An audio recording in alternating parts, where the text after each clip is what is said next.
Hello दोस्तों, आप सभी का श्री श्री कृष्ण इंस्टीट्यूट में स्वागत है। पुनः एक बार करेंट अफेयर्स लेके उपस्थित हैं और आज है 23 दिसंबर 2020।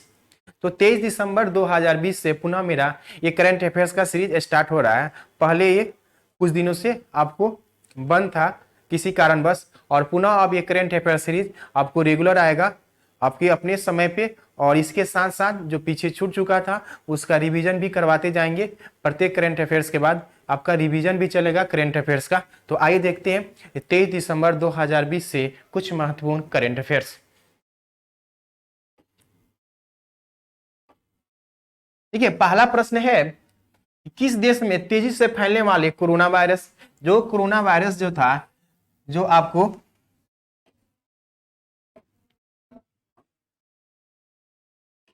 पूरे दुनिया में लगभग बहुत ही तेजी से फैला। अब बहुत से देशों को क्या किया, प्रभावित किया। बहुत से लोगों की क्या हो गई, जाने गई कोरोना वायरस की। और ये कोरोना वायरस का जो शुरुआत हुआ था वो वुहान से हुआ था, यानी चीन के शहर ये वुहान से शुरू हुआ था। और फरवरी में आपको, जनवरी मंथ में आपको WHO यानी वर्ल्ड हेल्थ ऑर्गेनाइजेशन ने इसे नोवल कोरोना वायरस नाम दिया था। और बाद में चल के आपको फरवरी मंथ में इसका नाम रखा गया कोविड-19। क्या रखा गया, कोविड-19 इसका नाम रखा गया, यानी कोरोना वायरस डिजीज नाम दिया कौन, WHO ने, यानी WHO वर्ल्ड हेल्थ ऑर्गेनाइजेशन। और याद रखेंगे WHO ने वैश्विक महामारी घोषित किया इस कोरोना के कारण 11 मार्च को। कब घोषणा किया, तो 11 मार्च 2020 को इसे वैश्विक महामारी घोषित किया गया। यहीं पर याद रखेंगे भारत में 22 मार्च को भारत में जनता कर्फ्यू, याद रखेंगे पूछेगा जनता कर्फ्यू भारत में कब लागू हुआ था कोरोना वायरस के कारण, तो 22 मार्च को जनता कर्फ्यू भी लागू किया गया था प्रधानमंत्री के द्वारा 22 मार्च को। और 25 मार्च से फिर लॉकडाउन का हो गया, शुरू हो गया। तो आइए देखते हैं, इसमें कोरोना वायरस का नया स्ट्रेन पाया गया है आपको ब्रिटेन में। कहां पाया गया है, ब्रिटेन में पाया गया है। और ब्रिटेन के जो प्रधानमंत्री हैं आपको बोरिस जॉनसन जो है यहाँ के प्रधानमंत्री, ये कोरोना से संक्रमित होने वाले पहले प्रधानमंत्री हैं। यानी किसी देश के जो प्रधानमंत्री के रूप में पहले बार संक्रमित कौन हुए थे, तो बोरिस जॉनसन ही प्रभावित हुए थे। और बोरिस जॉनसन जो है ब्रिटेन के प्रधानमंत्री, आपको 26 जनवरी 2021 में भारतीय गणतंत्र दिवस के रूप में मुख्य अतिथि के रूप में भारत आने वाले हैं। तो ब्रिटेन के प्रधानमंत्री जो है बोरिस जॉनसन, वो 26 जनवरी 2021 के गणतंत्र दिवस के अवसर पर भारत में आने वाले हैं। तो आइए देखते हैं अगला प्रश्न। देखिए, अगला प्रश्न है कि पूर्वोत्तर भारत में पहला ग्लास ब्रिज यानी कांच का ब्रिज किस राज्य में बनाया गया है। तो यह ब्रिज जो है वो बिहार के राजगीर में बनाया गया है। कहां बनाया गया है, बिहार के राजगीर में ये बनाया गया है, जिसका शुभारंभ बिहार के मुख्यमंत्री श्री नीतीश कुमार के द्वारा किया गया है। बिहार से याद रखेंगे कि बिहार में हाल ही में अभी चुनाव संपन्न हुआ, और चुनाव संपन्न हुआ इस कोरोना के समय पहला राज्य था जहां पे चुनाव हुआ। और इस समय चुनाव आयुक्त जो थे भारत के, उनका नाम था सुनील अरोड़ा। याद रखेंगे कौन थे, सुनील अरोड़ा।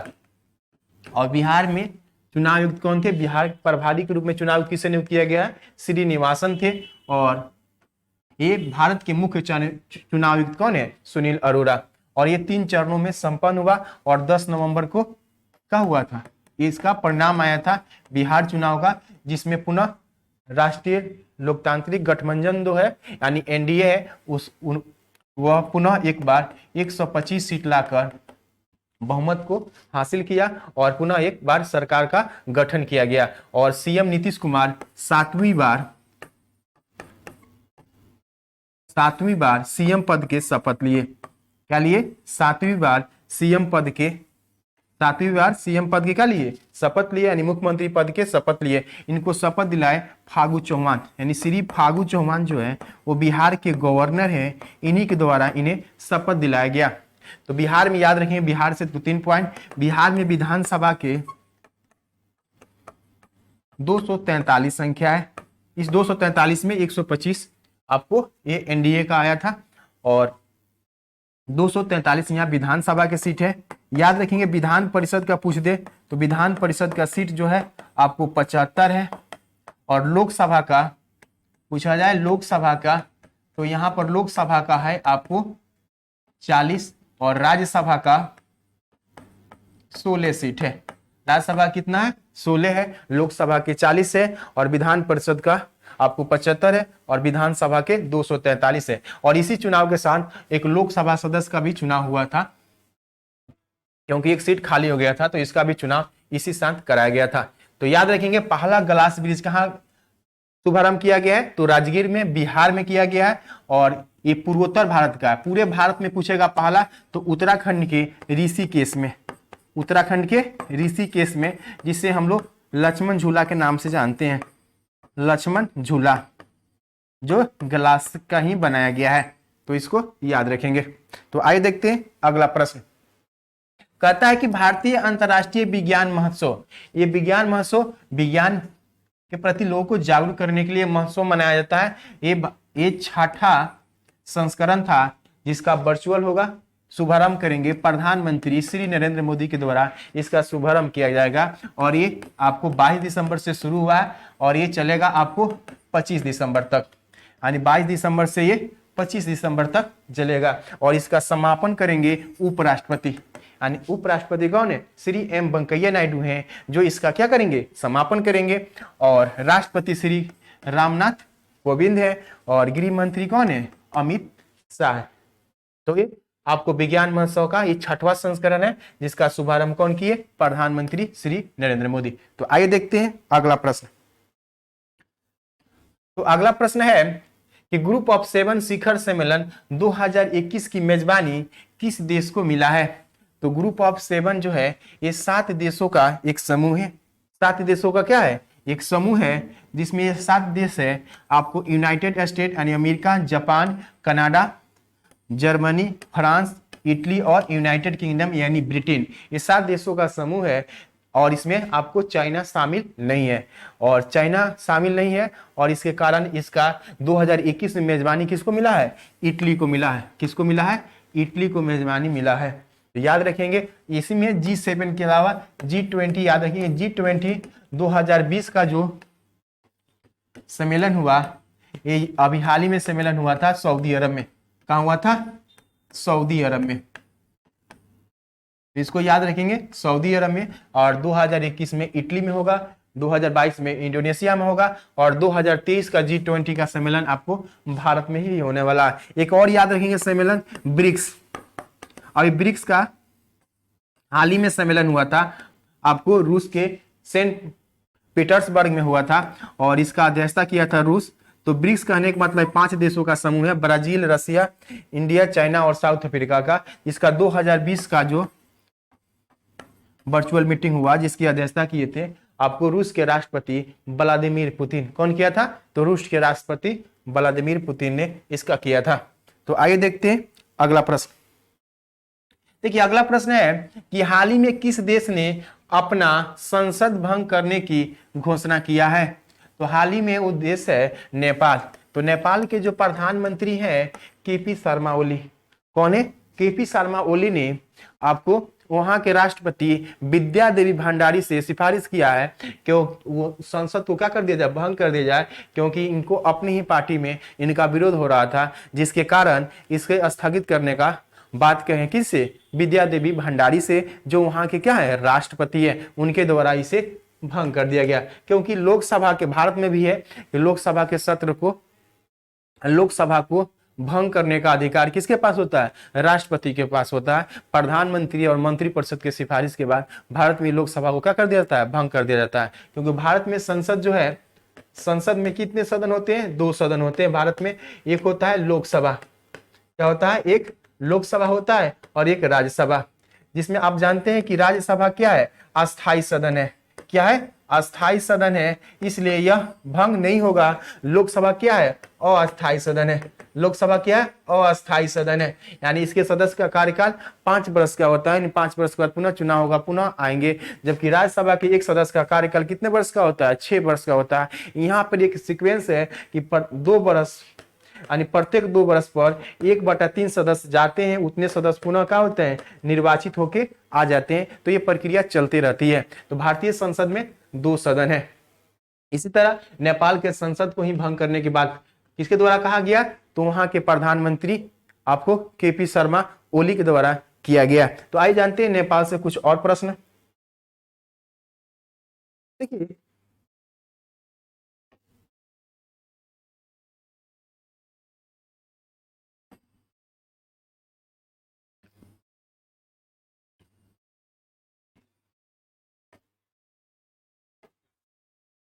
देखिए, नेपाल जो है वो भारत का क्या है? पड़ोसी देश है। नेपाल क्या है? भारत की पड़ोसी देश है। और यहाँ के राष्ट्रपति विद्या देवी भंडारी है। और विश्व की सबसे ऊंची चोटी है जो है माउंट एवरेस्ट है। क्या है? माउंट एवरेस्ट है, जिसका हाल ही में रिपोर्ट आया है। इसकी ऊंचाई जो हो गई है 8,848.86 मीटर। ये आपको भारत, चाइना और नेपाल ने अपनी रिपोर्ट में कहा गया है कि अब माउंट एवरेस्ट की ऊंचाई क्या हो गई है? बढ़ गई है। यानी इसको याद रखेंगे, हाल ही में रिपोर्ट आया है जिसकी ऊंचाई क्या हो गई है? बढ़ गई है। और नेपाल की राजधानी कहाँ है? काठमांडू है। नेपाल और भारत के बीच लिपु लेख के लेके आपको चर्चा में था, विवाद में था। बाद में विवाद क्या हो गया? सुलझ गया। तो लिपु लेख के लेके भारत में और नेपाल के बीच क्या था? आपसी विवाद था। और लिपु लेख द्वारा जो है कहाँ है? उत्तराखंड में है। कहाँ है? उत्तराखंड में। तो आइए देखते हैं अगला प्रश्न। कहता है किस देश के स्पेस फोर्स ने स्पेस फोर्स का नया नाम गार्जियंस किया गया है? यानी उसका नया नाम रखा है गार्जियंस। यानी स्पेस फोर्स यानी अंतरिक्ष का जो फोर्स है उसका नाम रखा है गार्जियंस। ऐसे तो स्पेस फोर्स चाइना के पास भी है, रूस के पास, अमेरिका। ये विश्व का तीसरा देश है जिसके पास ऐसा व्यवस्था है। ये 2018 में इसका शुरुआत किया था और इसका नाम रखा है क्या? गार्जियंस। क्या नाम रखा है? गार्जियंस रखा हुआ है।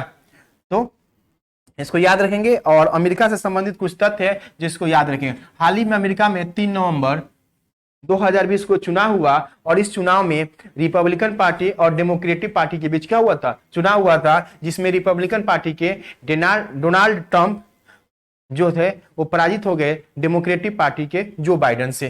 किसे? जो बाइडेन से। तो जो बाइडेन याद रखेंगे, जो बाइडेन जो है वो अमेरिका के 46वें राष्ट्रपति के रूप में शपथ लेंगे। तो जो बाइडेन जो होंगे अमेरिका के 46वें राष्ट्रपति बनेंगे और ये शपथ लेंगे कितने तारीख को? तो 20 जनवरी को। यानी 20 जनवरी को ये क्या लेंगे? शपथ लेंगे। और इन्हीं के साथ साथ भारतीय मूल के कमला हैरिस, क्या नाम है? कमला हैरिस। कमला हैरिस है जो वहां के वाइस प्रेसिडेंट यानी उपराष्ट्रपति बनेगी। ये भी क्या है? डेमोक्रेटिक पार्टी की है। किस पार्टी की है? डेमोक्रेटिक पार्टी की है। जबकि वो ट्रंप किस पार्टी के थे? तो रिपब्लिकन पार्टी के थे। और अमेरिका में कितने स्टेट हैं? 50 स्टेट हैं। और इस 50 स्टेटों के बाद जो चुनाव हुआ, इस चुनाव में जो बाइडेन जीते और उनके साथ साथ कमला हैरिस जो है उपराष्ट्रपति की चुनाव जीती। और दोनों का शपथ होगा 20 जनवरी 2021 को। तो आइए देखते हैं अगला प्रश्न। देखिए, देश में तेंदुओं की सर्वाधिक संख्या किस राज्य में है? तो प्रश्न पूछा है तेंदुआ। तो देखते हैं तेंदुआ का अभी हाल ही में एक रिपोर्ट आया था आपके पर्यावरण मंत्री प्रकाश जावड़ेकर के द्वारा। और इसमें बताया गया कि सर्वाधिक तेंदुओं की संख्या कहाँ है? मध्य प्रदेश में। और याद रखेंगे तेंदुओं के साथ साथ बाघों की सर्वाधिक संख्या, बाघों की सर्वाधिक संख्या पूछे और वन का सर्वाधिक संख्या, ये सब किस राज्य में है? मध्य प्रदेश में। मध्य प्रदेश को हम लोग टाइगर स्टेट कहते हैं और इसे सोया प्रदेश के रूप नाम से भी जानते हैं क्योंकि सोयाबीन का सर्वाधिक उत्पादन होता है। और वन रिपोर्ट 2019 आया, इस रिपोर्ट के अनुसार सर्वाधिक वन किस राज्य में है? मध्य प्रदेश में। क्षेत्रफल के हिसाब से और प्रतिशत के हिसाब से सर्वाधिक वन किस राज्य में है? तो मिजोरम में है। कहाँ है? मिजोरम में। मध्य प्रदेश से याद रखेंगे, मध्य प्रदेश के सीएम कौन है? शिवराज सिंह चौहान है। और यहाँ के गवर्नर कौन है? आनंदीबेन पटेल है। कर्नाटक से याद करेंगे कि सर्वाधिक तेंदुओं की संख्या मध्य प्रदेश, दूसरे स्थान पर कर्नाटक है, तीसरे स्थान पर कौन है? महाराष्ट्र। और याद रखेंगे उत्तराखंड से, उत्तराखंड में तेंदुआ संरक्षण केंद्र स्थापित किया गया है। तेंदुआ संरक्षण केंद्र, तेंदुआ संरक्षण केंद्र पूछेगा तो कहां है, आपको उत्तराखंड में तेंदुआ संरक्षण केंद्र स्थापित किया गया है। यहीं पर याद रखेंगे कवक प्लस शैवाल के सहजीवी को हम लोग क्या कहते हैं, लाइकेन। क्या कहते हैं, लाइकेन।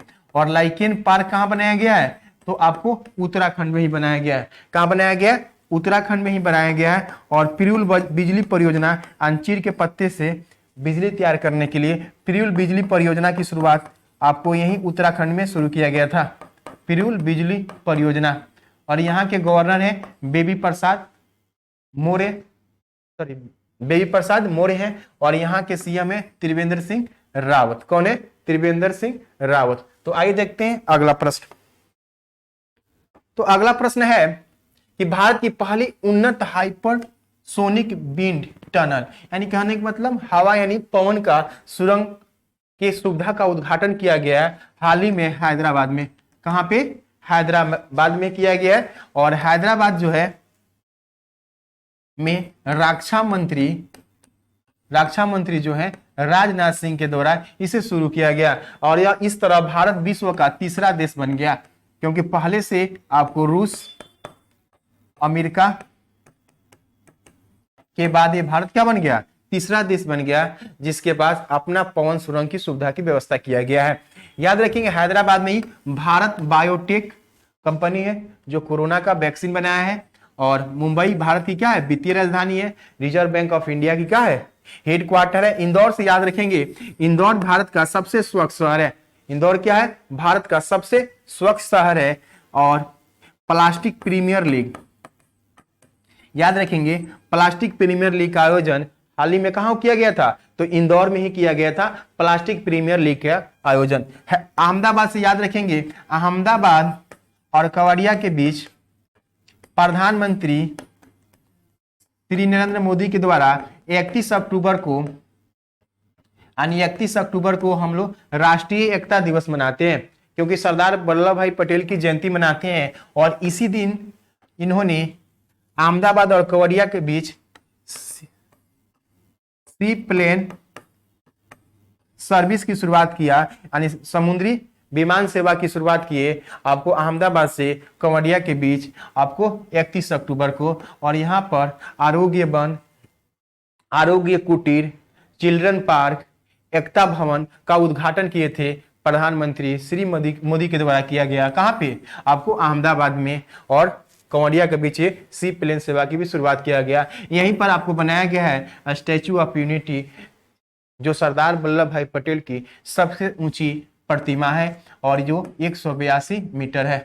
क्या है, 182 मीटर सबसे ऊंची प्रतिमा बनाई गई है। कहां पे, तो यहीं अहमदाबाद में। तो आइए देखते हैं अगला प्रश्न, अहमदाबाद के केवड़िया में। तो आइए देखते हैं अगले प्रश्न में है कि भारत का प्रथम विद्युत क्षेत्र कौशल विकास के लिए उत्कृष्ट केंद्र स्थापित किया जाएगा, तो गुरुग्राम में। गुरुग्राम कहने का मतलब हरियाणा में। कहां, हरियाणा में। और यही गुरुग्राम में इंटरनेशनल सोलर एलायंस है, जो भारत और फ्रांस के सहयोग से स्थापित किया गया, यानी सौर ऊर्जा को बढ़ावा देने के लिए स्थापित किया गया। यहीं पर विद्युत क्षेत्र के लिए सबसे उत्कृष्ट केंद्र स्थापित किया जाएगा। याद रखेंगे तो 3 पॉइंट, सौर ऊर्जा से संचालित, यानी ऐसे जोड़ लेंगे, पूर्णतः सौर ऊर्जा से संचालित आपका शहर है दीव। कौन है, शहर दीव है। जबकि पांडुचेरी एयरपोर्ट जो है वो भी सौर ऊर्जा से संचालित क्या है, एयरपोर्ट है। उसके अलावा कोचिन है, कोचिन बंदरगाह जो है वो भी सौर ऊर्जा से संचालित क्या है, बंदरगाह है। और रेलवे स्टेशन कौन है, गुवाहाटी, जो सौर ऊर्जा से क्या है, संचालित है। उसके अलावा याद रखें जयपुर जो है ये आपको यूनेस्को की सूची में इसे भी शामिल किया गया है, जयपुर, अहमदाबाद। और इसके अलावा आपको ग्वालियर को भी क्या किया गया है, यूनेस्को की सूची में शामिल किया गया हाल ही में। और लखनऊ जो है ये उत्तर प्रदेश की राजधानी है और यहीं पर 2020 का युवा महोत्सव की क्या हो गया था, आयोजन किया गया था। और इंदौर से याद रखेंगे ये भारत का सबसे स्वच्छ शहर है। भारत का सबसे स्वच्छ शहर कौन है, इंदौर। यहीं पर प्लास्टिक प्रीमियर लीग का आयोजन किया गया था। तो आइए देखते हैं अगला प्रश्न। देखिए अगले प्रश्न में है कि 22 दिसंबर को कौन सा दिवस मनाया जाता है। तो 22 दिसंबर जो है यह राष्ट्रीय गणित दिवस के रूप में हम लोग मनाते हैं। और याद रखेंगे इसमें जो भी दिवस है बहुत ही महत्वपूर्ण है। आपको राष्ट्रीय सुशासन दिवस जो अटल बिहारी वाजपेयी का जयंती है, और राष्ट्रीय अल्पसंख्यक दिवस 18 दिसंबर को, और राष्ट्रीय किसान दिवस 23 दिसंबर को मनाया जाता है। इसी के साथ याद रखेंगे प्रश्न अंतर्राष्ट्रीय विकलांग दिवस। याद रखेंगे अंतर्राष्ट्रीय विकलांग दिवस मनाया जाता है 3 दिसंबर को। ये भी आपके एग्जामों में कई बार आया है। उसके अलावा याद रखेंगे अंतर्राष्ट्रीय मानव अधिकार दिवस। याद रखेंगे अंतर्राष्ट्रीय मानव अधिकार दिवस ये 10 दिसंबर को मनाया जाता है। मानव अधिकार दिवस कब मनाया जाता है, तो ये आपको 10 दिसंबर को मनाया जाता है। और इसको इसलिए याद रखेंगे कि 10 दिसंबर को ही नोबेल पुरस्कार दिया जाता है। और 10 दिसंबर को क्या दिया जाता है, नोबेल पुरस्कार दिया जाता है। तो इसको भी याद रखेंगे। तो यह कुछ महत्वपूर्ण करेंट अफेयर्स था। और नेक्स्ट डे से हम आपको करेंट अफेयर्स का रिवीजन भी लेके आएंगे, और साथ ही साथ आपको आने वाले एग्जामों के लिए कुछ जीके का पोर्शन भी लेके आएंगे, इसी के साथ जो आपको प्रैक्टिस करवाएंगे। तो मिलते हैं नेक्स्ट वीडियो के साथ। थैंक यू, धन्यवाद।